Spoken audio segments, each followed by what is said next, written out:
Hey, you know, when you want to start that video for me,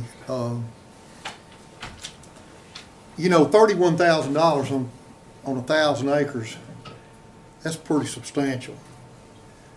If we can get this video to go, you know, yeah. Look, my wife didn't get to come with me this year because, you know, it rained quite a bit on the farm, so she had gotten behind on her backhoe work. So she had to stay home and catch up. And actually, guys, if y'all don't have a wife that can drive a backhoe, you ain't got nothing. And she actually is putting out mulch in the flower beds, but hey, that works too, you know. I'm going to talk about my passion for a minute. When I was instructed to speak here today, they said be sure and include some conservation in what's going on. And so that's what I love. I served as a commissioner on the Mississippi State Soil and Water Commission, and I have a real passion for conservation, and I'm fixing to show you why. That's not a real good shot. I took it out of the airplane. I took it myself, and it was a little hazy that day, but that's Chandelier Island. I don't know how many of y'all know where Chandelier is, but it's about 50 miles southwest of Biloxi.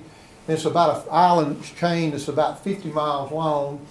And I have fished there for like 43 years, I believe. I've been going down there and catching redfish and trout. And I love that place right there. And as you can tell, I didn't have much gray hair back in those days when I started, but here's a good red. In fact, look at that. That's pretty ugly. That was a long time ago, but I just wanted you to see that picture because I do go crazy. I look pretty crazy in that picture. But anyway, there's some speckled trout. Actually, we were fishing on Chandelier Island that day in a cut where a hurricane had made a cut through there. And I'd have to say that that's a pretty good load of speckled trout right there. So that's really my passion. We started off fishing on an old yacht that was converted to a charter boat, 1927 wooden yacht right there. And of course what we do, we take the big boat out there, we stay 3 or 4 days, they have little boats on top, and we all go out and fish around there. And after 40-something years, I kind of know my way around, even after the hurricanes hit. This actually is another trip I do in February, and that is East Timberlier Island. We go down to Leeville, Grand Isle area, and where Port Fourchon is, where a bottle of Fouche comes out, which is due south of New Orleans. And as you see, I was pretty well suited up right there because it was kind of cool. But we learned how to catch fish in February, and it took a few years to do that, but we came around with that. So catching redfish, catching speckled trout is my passion, and I love it. That's out from East Timberlier Island right there, out in the middle of, I don't even know where, we're in the middle somewhere. Hey, I was kind of, and over the years I've had the privilege, and I say privilege, of fishing all the way from Islamorada, Florida, all the way back to, let's say, Perdido, Biloxi,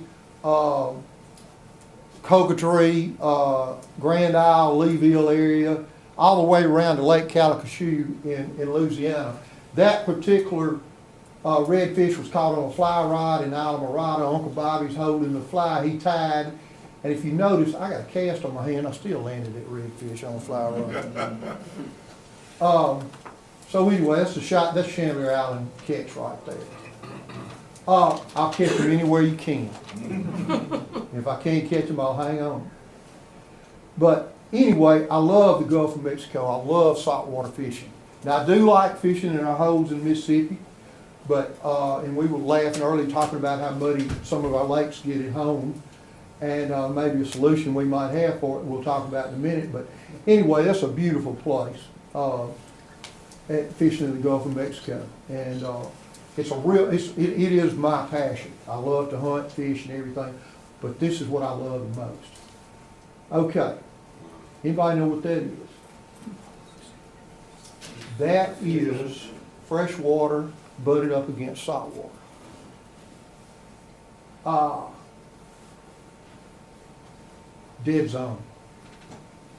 2011, the big flood. I hate to admit this. There's Chandelier Island right there. You see that dead zone right there? We went to Chandelier. We come out of Biloxi, come down, and we usually anchor right in that area right there and fish. I hate to say this, but the dead zone pushed a ton of fish up to Chandelier Island, and we caught food out of them. But I cannot stand what this is the area that I love to fish right here. And 6,760 square miles in the Gulf of Mexico, covered by the dead zone. Everybody know what's caused the dead zone. Nutrients that escape into the water, and fresh water comes down, hits the Gulf of Mexico. All those nutrients make this huge algae bloom in this fresh water. Then, of course, that kind of mixes with the salt water. The algae bloom dies, it goes to the bottom, and it decomposes. When it decomposes, it takes the oxygen out of the water, and when the oxygen's out of the water, you got a dead zone. Okay, you can say, well, the fish can swim out of that dead zone. Yeah, they can, but a lot of things can't swim out of the dead zone. A lot of the organisms that are there, shrimp, everything is affected by that dead zone. So we don't want the dead zone. We're always going to have a little dead zone because it occurs naturally. You know, and of course we have runoff from sewage treatment plants and things like just natural runoff of nutrients are going to get lost.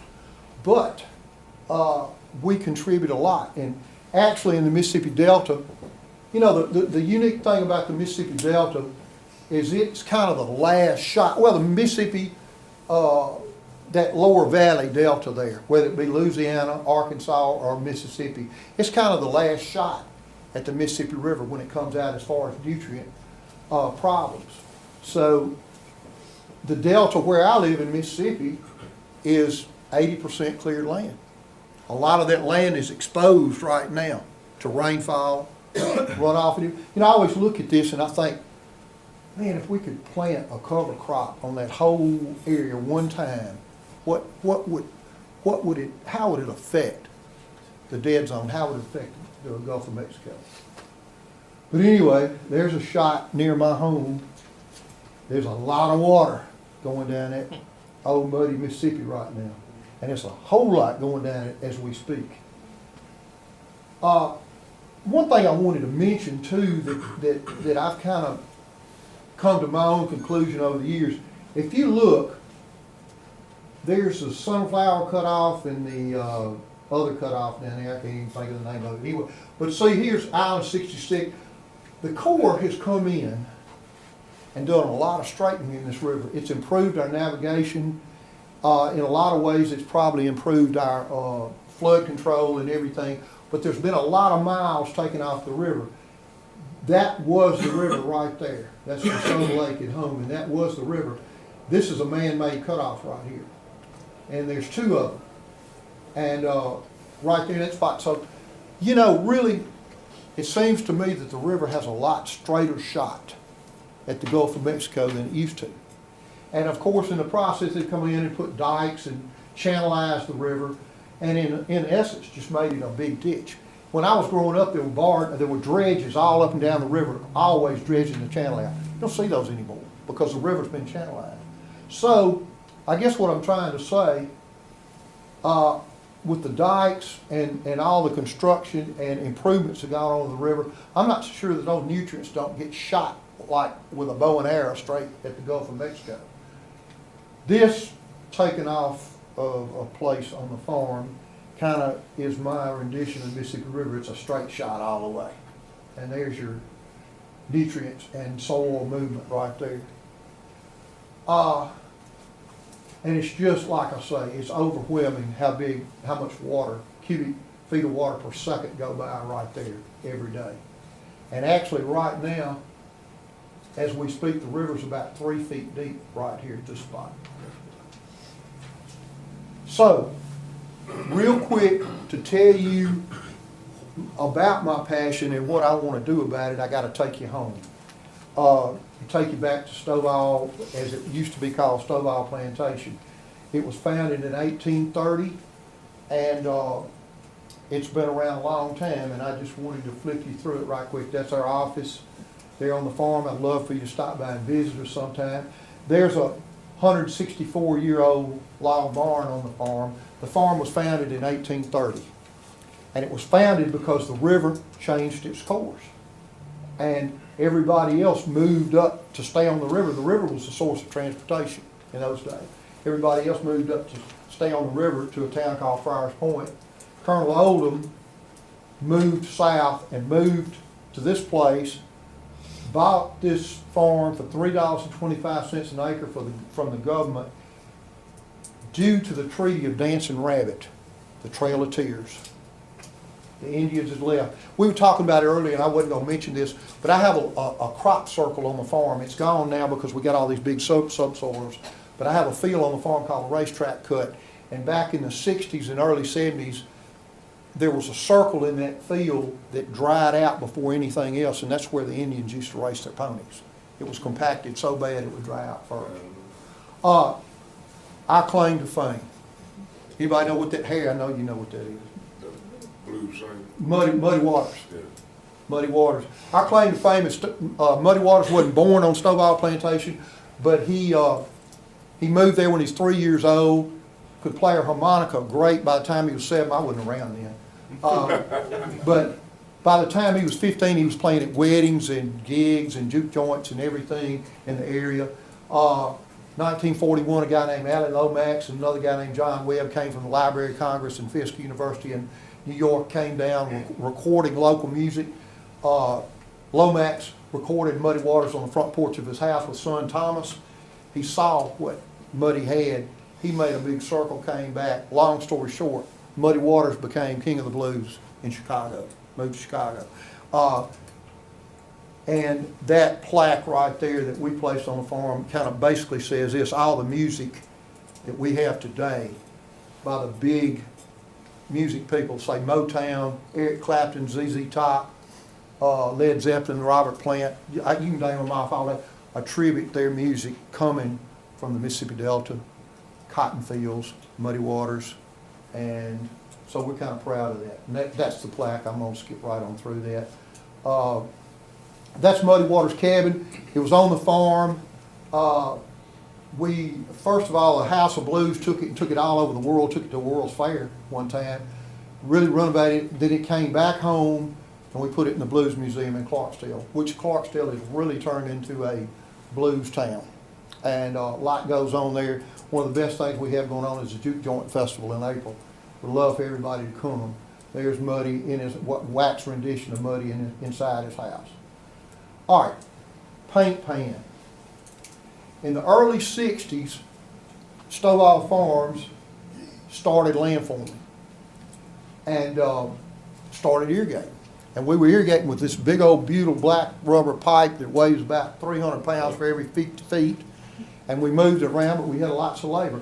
But basically, I'm sure everybody here knows what landforming is, but I love to describe it this way. It's kind of like the shape of a pipe pan, a paint pan. There is your upper end of the field, or your pad. We basically have pads all the way around the field. We have a slope, usually 2/10 slope would be a good one to pull from a hat for the type landform we do. And then, of course, in this end and possibly that end, we have a culvert, an outlet for the field.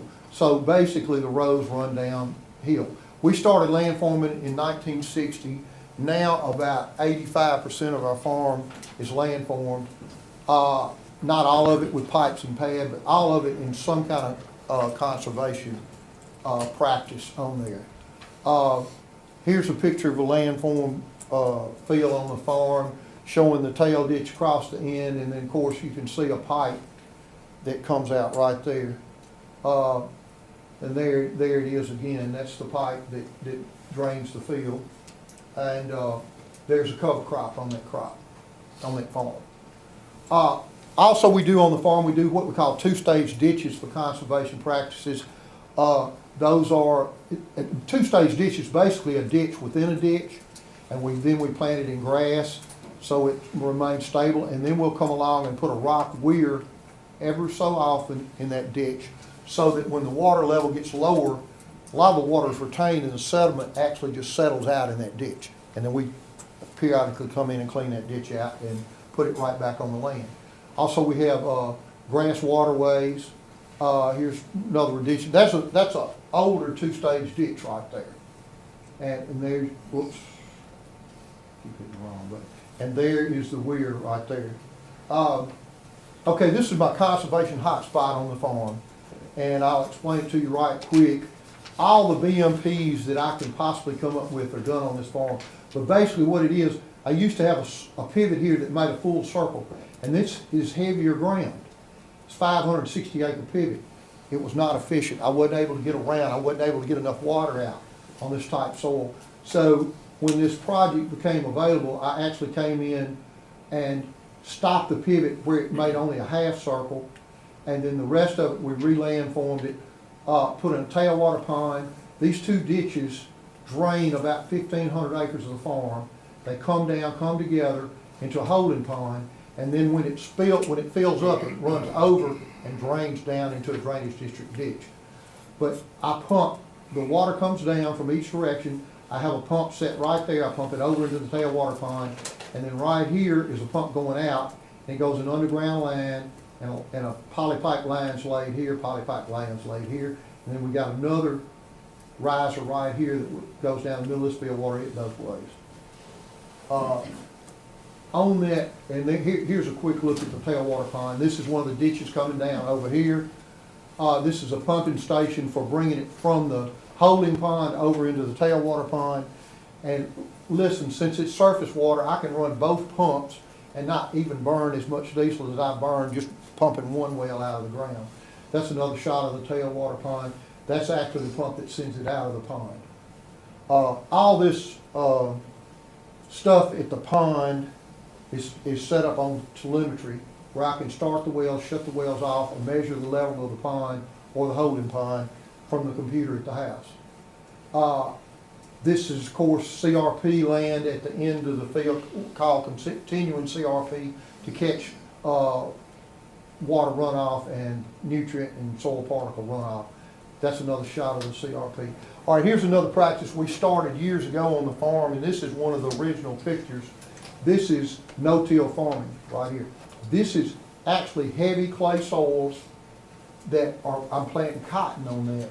And that we planted that area right there for 7 years without ever putting a plow in that field. The biggest thing we ever put in the field was just a coulter knife rig to put out fertilizer, or the planter itself. But that's, as you can tell by the tractor, that's I don't even know how long ago that was, but it's a while back. Is that wheat stubble or grass stubble? That's grass stubble. That's just natural grass stubble right there. This, of course, is a wildlife plot right here where we hold water in the wintertime for conservation purposes. The great thing about this is in the spring, when I get ready to let this water off, it runs straight down that ditch and I catch it and put it in my tailwater pond. Okay. Another thing we do is grid soil sampling on the 2.5 acre grids on all the farm, because we want to put out the exact amount of fertilizer that we need, not to waste any, and so we do a twin bin variable rate application of fertilizer in the spring. Put fertilizer where it's needed, where it's not needed, we don't put it.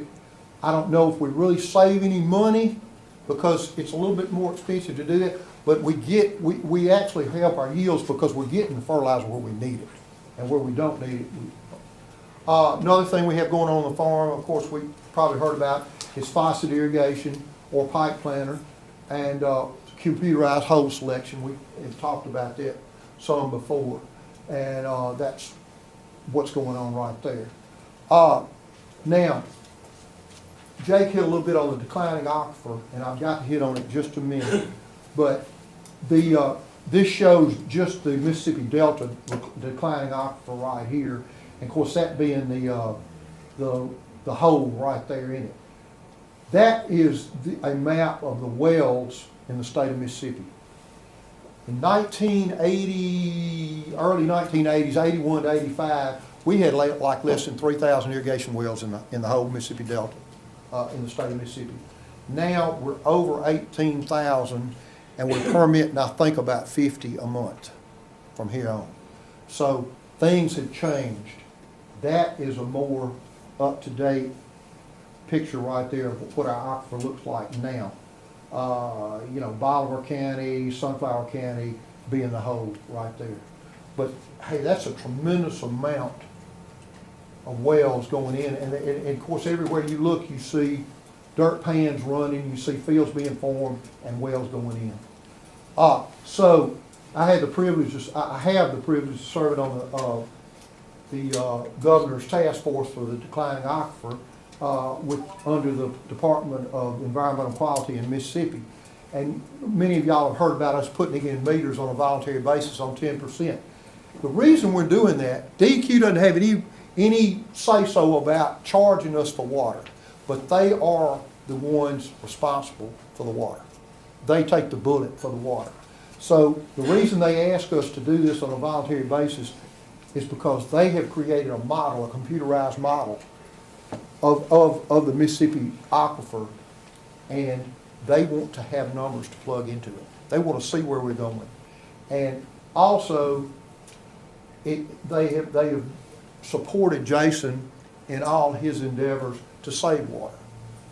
So without spending too much time on it, but I try to do all the BMPs I can on the farm. That, of course, that being a timer, that's actually on an electric well right there. But I put timers on my well, so if they need to cut off in the middle of the night, they cut off. This is a soil moisture probe on the farm, and I'm gonna come back to that, but it's run by telemetry. So actually, me being as old as I am, I'm awake at 3 o'clock every morning. I can't help it, but that's when I make my decisions on when to irrigate, by looking at these soil moisture probes. Probably, of course, the most efficient way of irrigating is the pivot, because you put out exactly what you want. And so many improvements have been made. A lot of my pivots are like 84 models and even older. We even had a water drive pivot back when I was in like high school. But anyway, of course, we're you know, we have moved a lot to polypipe watering, and so pipe planter has become a big part of our farm. So this year, Delta Farm, which is a subsidiary of Delta Council in Mississippi, and came to me, and we wanted to look at a polyacrylamide on the farm. And I was becoming real interested in it. I knew about polyacrylamide. I knew it was used in wastewater treatment plants. I knew it was used to process, to wash fruits and vegetables. And I had an idea about it, but I really didn't know about it. But the first thing that I did on the farm is we selected a place that had pipe planter in place. Because if you're going to use something like this, I feel like, that you need to have a field that's going to water even and water out at the same time. If you're going to apply something, you don't want to waste it. So we came in here, we picked a field that was that had pipe planter on it, and then we came in here and installed, and Jake explained it already. We installed the little IV into our, and this is actually water that's running off the tailwater pond on a milo field. And so we installed our pump, got our everything calibrated, got the flow rate calibrated. In fact, if you can see right there in the background, we actually had a portable meter on this particular riser right here. Although the riser isn't hooked up right now, but this is just where it was. And so what happened was, we had this field right here in polyacrylamide in retention. We had this field as a check. And the exit from these two fields are into this canal right here, the water that came off there. And what I did is, is I applied right after both these fields were in Milo, right after the Milo had come up and before the ground really got slicked over. Now, let me explain to you, this was not sandy ground. This was a silty clay ground. It wasn't like this field over here. This field over here is sure enough clay. I mean, if you fly over it in an airplane after rain, you can feel it pulling on that airplane. But these fields were more of a silty clay field right here. Had the polyacrylamide here and not on this field. We flew the granular silt bind out the first time. And the crop was about that tall, the ground hadn't slicked over. And then it wasn't long after that we got a rain. And then about 3 weeks later we came back with the injected retention into the poly pipe. And we did it twice. But the cool thing about this, first of all, was from a conservation standpoint, one Sunday we got a rain and the guys from Delta Farm couldn't come up and catch the samples. So I took water bottles. I said, I'll be glad to. Went back there. I caught the water coming out of this culvert right here, and I caught the water coming out of this culvert right here. The water coming out of the treated field was as clear as drinking water. It was just unbelievable. And the water coming out of that culvert was like chocolate milk. So I could tell just right off the bat things were happening out there. Second of all, and I'm going to move to the part that I think is the most important, because we talked about a lot of things, but yield is what's important. Profitability, particularly right now. You know, I mean, farming right now, we're picking up cans on the side of the road too for trying to stay afloat. But anyway, this was Milo. This field yielded 18 bushels an acre more than this field. And I honestly wish I had corn out there to run the check. But it was 18 bushels an acre difference, definitely, in the two fields. Now, let me tell you what happened. In the spring early, we had lots of rain. And Milo was planted. We had lots of rain. So I don't know, I really don't know if it could have been this. It could have been that the silt bind actually made the water that normally would have been held in the field move down through the profile. And because there was a lot of difference in these two fields. This field had a yellow cast to it. This one had a very good green cast to it. Second of all, hey, if you're not losing your soil out of this field, if the retention is holding the soil in this field, then guess what? It's holding the nutrients in the field. They're not going down the ditch. Third of all, I'm sure we did a better job of irrigating, because what retention does, in a sense, is move this water down through the soil, where ordinarily it would run off. So there's three possibilities. Hey, you know what? I really don't care. If you get a yield increase like we showed at 31,000 on 1,000 acres a few minutes ago, but it was definite on the, well, when I first noticed it was on the combine monitors. And then we separated it out.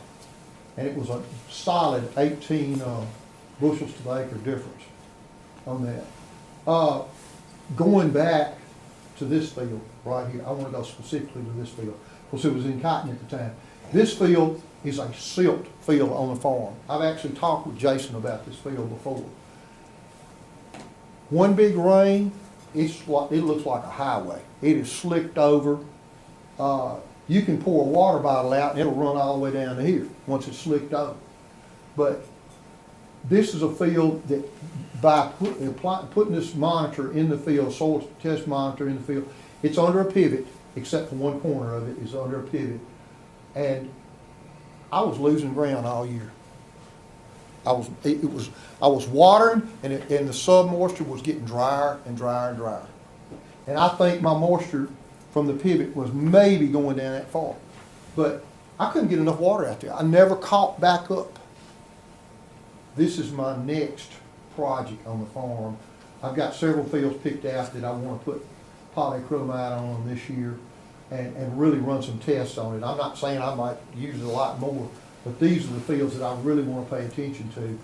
And, you know, this field, of course, if I were to go through there and break the crust, I'm sure it would absorb more water, but that's not the way we farm anymore. And so my plans are for this year is to possibly fly silt bind out before this field slicks over. Hopefully I get a stand, it's not slicked over, I can fly the retention out. Hey, I may even run a cultivator through there the first time. And then put the silt bind out. Then once it gets activated by a rain or by an irrigation, then about 3 weeks later, come back and put retention out.